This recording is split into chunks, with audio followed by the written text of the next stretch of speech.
Apple ने Donald Trump के गालों पर एक करारा तमाचा जड़ दिया है दोस्तों। पिछले दिनों आपने देखा था कि दोहा में जब टिम कुक जो एप्पल के सीईओ हैं उनसे डोनाल्ड ट्रंप मिले तो डोनाल्ड ट्रंप ने कहा कि मैं आपसे कुछ ज्यादा खुश नहीं हूं क्योंकि आप इंडिया को अपना इन्वेस्टमेंट हब बनाते जा रहे हो। मुझे लगता है कि टिम कुक को डोनाल्ड ट्रंप की खुशी की कोई खास परवाह है नहीं, क्योंकि इस बात के बाद भी, इतने बड़े स्टेटमेंट के बाद भी एप्पल ने अपनी इन्वेस्टमेंट भारत पर और दुगनी तेजी से बढ़ा दी। जब डोनाल्ड ट्रंप और टिम कुक के बीच ये बात हुई थी उसके ठीक 5 दिनों के अंदर अंदर एप्पल ने भारत के अंदर $1.5 बिलियन इन्वेस्ट कर दिया उसके तमिलनाडु के यूनिट में। मतलब अगर भारतीय रुपीस में कैलकुलेट की जाए तो 12,800 करोड़ रुपए का इन्वेस्टमेंट आ चुका है भारत केवल 5 दिनों में। दोस्तों, अभी तक इंडिया एक मार्केट हुआ करता था विदेशी कंपनियों के लिए, लेकिन एप्पल के लिए अब इंडिया न केवल एक मार्केट है बल्कि एक मैन्युफैक्चरिंग हब भी हो चुका है, एक फैक्ट्री हो चुका है। फॉक्सकॉन जो एक ताइवान की कंपनी है, ताइवान भी आपको मालूम होगा कि चाइना से किस प्रकार रुष्ट रहता है। चाइना जो एक फैक्ट्री बनने वाला था, चाइना जो एक मैन्युफैक्चरिंग हब बनने वाला था एप्पल का, और भारत में अब तक 20% की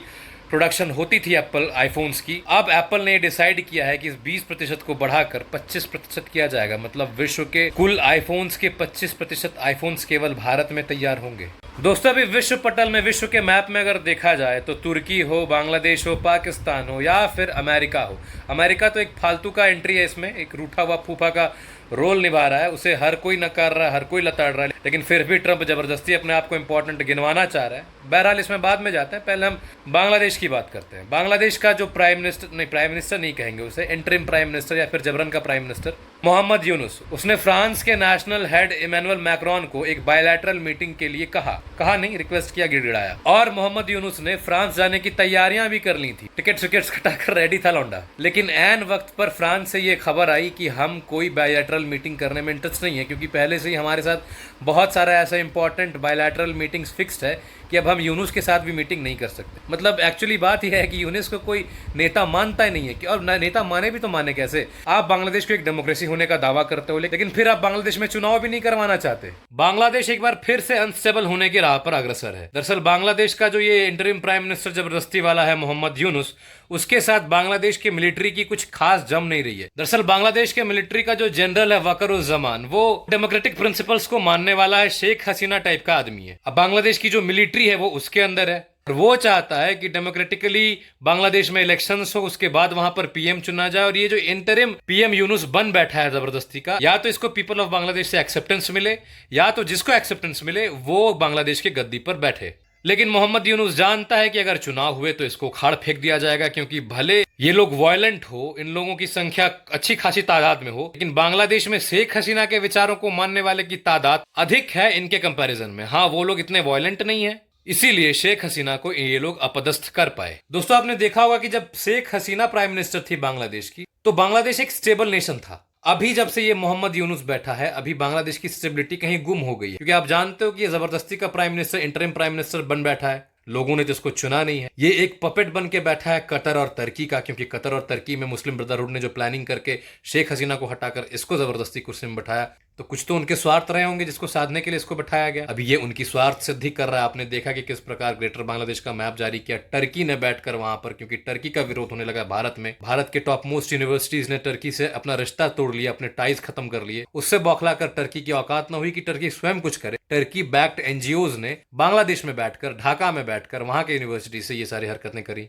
तो इन शॉर्ट, बांग्लादेश को पाकिस्तान भी यूज कर रहा है, चाइना भी यूज कर रहा है, टर्की भी यूज कर रहा है, कतर भी यूज कर रहा है, डोनाल्ड ट्रंप भी यूज कर रहा है। सब कोई मिलकर एक बांग्लादेश के मोहम्मद यूनुस का पति बन बैठा है। 5-6 पति हो चुके हैं इसके। तो भारत में डिस्टर्बेंस लाने के ख्वाब को देखते हुए बांग्लादेश अब खुद डिस्टर्ब हो रहा है, और इतना डिस्टर्ब हो रहा है कि बांग्लादेश का ये मोहम्मद यूनुस अपने ही मिलिट्री के 2 भाड़ करना चाह रहा है, और अपने मिलिट्री के लेफ्टिनेंट जनरल फैजुर रहमान को अपने और मिलाकर, और उसको पता नहीं मुंगेरी लाल के हसीन सपने दिखाकर कि तुम्हारे प्रमोशंस कर दिए जाएंगे, और अपने आर्मी की फाड़ करवाना चाह रहे हैं। लेकिन बांग्लादेश की जो आर्मी है वो फर्मली वकरुज्जमान के साथ खड़ी है। कुल मिलाकर बात यह है कि टर्की और पाकिस्तान का जो एजेंडा भारत को डिस्टर्ब करने का था, अब वो उल्टा पड़ रहा है कि बांग्लादेश के जिस लैंड को यूज करके भारत को डिस्टर्ब करना चाहते थे लोग, वो बांग्लादेश खुद ही इंस्टेबिलिटी के कगार पर फिर से वापस जा रहा है। अब अगर हम वापस डोनाल्ड ट्रंप के मुद्दे पर आए, तो अभी भारत के थ्रू मैंगोज यूएसए एक्सपोर्ट किया गया था। हर साल किया जाता है, हमारा आम वहां पर बहुत ज्यादा फेमस है। जिन आम को क्वालिटी चेक में पास किया गया, everything was fine and clear, उसको ये कहकर रिजेक्ट किया जाता है यूएसए के द्वारा, इसमें एक फॉर्म की कमी है, है और वो फॉर्म कौन बनाता है? यूएसए के अपने ऑफिशियल्स। और इससे भारत के व्यापारियों को $5 लाख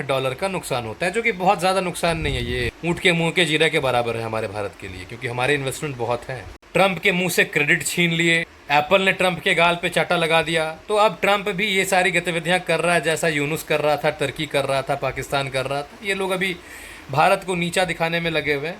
उखड़ना कुछ है नहीं।